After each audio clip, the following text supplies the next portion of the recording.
반갑습니다. 전기는 빠지직 성건웅입니다. 지난 시간에 이어서 오늘은 KC 시행 및 적용 그리고 법적인 근거를 구체적으로 여러분께 소개해 드리겠습니다. 지난 시간에는 한국전기설비 규정은 무엇인지 그리고 내성 규정은 또 무엇이었으며 전기설비 기술 기준의 판단 기준은 현존하는지 존재하지 않는지 이야기를 나눠봤습니다. 그럼 이번 시간에는 이 한국전기설비 규정 그리고 전기설비 기술 기준이라고 하는 게 어떤 근거로 명확하게 이루어져 있는지 어떤 재정 원칙을 가지고 있는지 이야기 한번 해보겠습니다.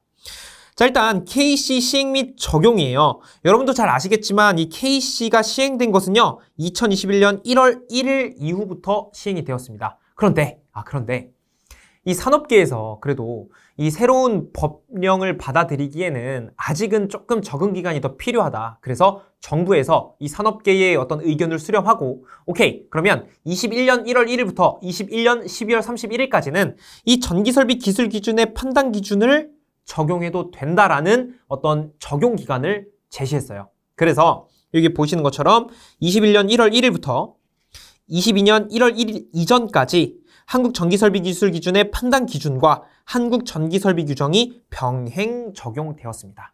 그래서 만약에 이 기간 동안 전기 사업을 하셨던 분이라면 둘 중에 하나, 이거 혹은 이거 둘 중에 하나의 기준을 가지고 전기 사업을 진행해도 됐었다는 거죠. 그때 승인받은 것들은 이후에 어떤 제재를 받진 않습니다. 그래서 이 기간 동안은 병행을 적용을 했고, 그런데 중요한 건 혼용 적용이 아닙니다. 그러니까 어떤 부분에 있어서는 판단 기준을 따라가고 또 이 부분에 있어서는 한국전기설비 규정을 따라간다? 이건 안 됐던 거예요. 온전하게 서로 병렬, 하나만 선택해서 그것만 따라갈 수 있게끔 병행 적용을 이 기간 동안 가졌습니다. 그러니까 바꿔 생각해보면 21년 1월 1일 이전 이곳에서부터는 반드시 한국전기설비 규정 말고 전기설비 기술 기준의 판단 기준을 따랐어야 됐고요. 어떤 전기공사를 할 때.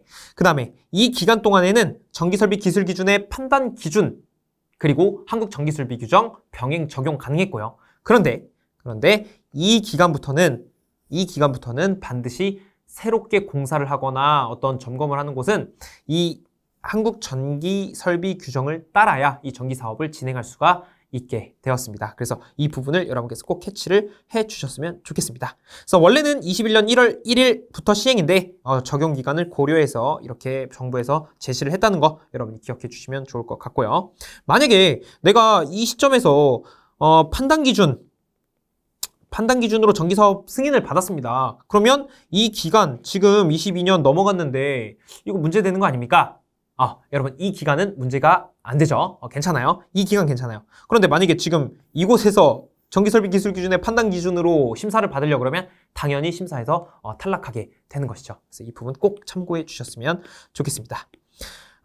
그 다음에 쭉 다시 이쪽으로 오게 되면 전기설비 기술 기준의 법적 근거입니다. 아니 갑자기 왜 한국전기설비 규정하다가 전기설비 기술 기준으로 갑니까? 여러분 전기설비 기술 기준에서 뭐가 파생된 거였죠? 전기설비 기술 기준에서 한국전기설비 규정으로 파생된 거였잖아요. 그래서 우리 지난 시간에 했던 것처럼 바로 이 부분을 여러분이 참고해 주시면 좋을 것 같습니다. 이 부분이죠. 지금 여기에서 이렇게 간 거예요. 이제 얘는 폐지가 되었습니다. 자, 그래서 우리가 전기설비 기술 기준이 어떠한 근거로 만들어졌는지 파악할 필요가 있다는 겁니다. 그래서 크게 전기사업법에 의해서 그리고 전기안전관리법에 의해서 전기설비 기술 기준이 제정되었습니다. 그래서 여러분 빨간 부분, 붉은색 부분만 보시면 되고요. 전기사업법, 전기사업의 건전한 발전을 도모하고 전기사용자 이익을 보호하여 국민경제 발전에 이바지함을 목적으로 하고 있고요. 그 다음에 기술기준, 여기 필요한 기술기준 이하 정하여 고시한다, 이런 것도 제시가 되어 있습니다. 그래서 결국에는 전기사업법에서 67조에 의한 어떤 전기설비 기술 기준의 법적 근거가 제시가 된 것이고요. 그리고 제68조에 보게 되면 이 전기사업자는 전기설비를 기술 기준에 적합하도록 유지해야 된다는 의무사항도 있습니다. 이건 법령으로 제정되어 있는 거기 때문에 기술 기준에 적합하도록 유지를 해야 되는 거죠. 그래서 우리가 전기설비 규정이 혹은 한국전기설비 규정, 그 다음에 전기설비 기술 기준 이런 것이 어떻게 변화되는지 계속해서 관찰할 필요가 있게 되는 것입니다. 그 다음에 전기안전관리법에 따라서도 국민의 생명과 재산을 보호하고 공공의 안전을 확보한다, 이렇게 이야기를 하고 있는 것이죠. 그 다음에 넘어가 보면 그렇다면 명분이 있어야 될 거 아닙니까? 전기설비 기술 기준 도대체 왜 만들었습니까? 자, 그것을 보게 되면 크게 4가지 재정 원칙을 가지고 있게 됩니다. 전기설비 기술 기준의 재정 원칙은 여기 있는 4가지를 보시면 돼요. 자, 사람이나 다른 물체에 위해 또는 손상을 주지 아니하도록 할 것, 내구력의 부족 또는 기기의 오작동에 의하여 전기 공급에 지장을 주지 아니하도록 할 것, 다른 전기설비나 그 밖의 물건의 기능에 정기적 또는 자기적 장애를 주지 아니하도록 할 것, 에너지 효율적인 이용 및 신기술, 신공법의 개발, 활용 등에 지장을 주지 아니하도록 할 것. 자, 이것을 미루어 봤을 때 이 전기설비 기술 기준이 만들어진 것은 아무래도 어떤 인체의 감전이나 화재의 방지, 그 다음에 어떤 안정적인 기기의 운용 이런 것에 초점을 맞췄다라고 보시면 되겠습니다. 그래서 어떤 것이든 명분이 필요하듯이 이 재정 기준에도 원칙이 있다는 것입니다.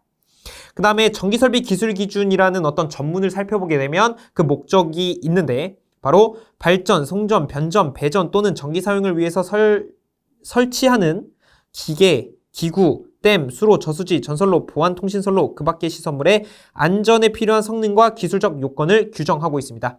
여기 이제 설치하는인데, 시설하는인데, 제가 오타 있습니다. 죄송합니다. 시설하는입니다.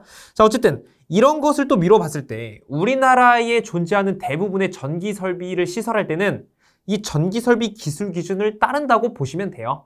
그래서 이 전기 설비 기술 기준을 이런 내용으로 목적 두고 있습니다. 그 다음에 전기설비 기술 기준에서 파생되는 것이 방금 말씀드린 KC, 한국전기설비 규정이죠.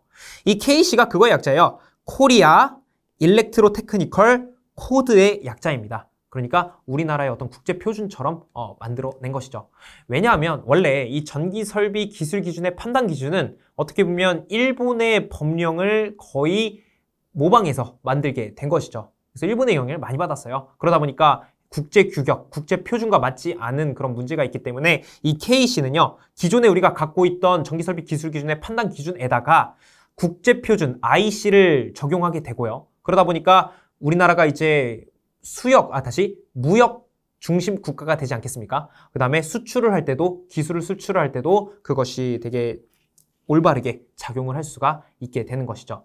그래서 이 KC가 제정이 된 데에는 굉장히 큰 어떤 의미가 담겨 있다고 이야기할 수가 있겠습니다. 제가 이 내용에 대해서는 추후 시간에 다시 한번 또 언급을 드릴 테니까 쭉 여러분 기대해 주셔도 좋을 것 같습니다. 그래서 오늘 KC의 시행 및 적용과 그다음에 전기설비 기술 기준이 어떠한 재정 원칙을 가지고 있는지, 법적 근거는 무엇인지 말씀드리면서 저는 다음 영상에서 여러분을 찾아오도록 하겠습니다. 고맙습니다.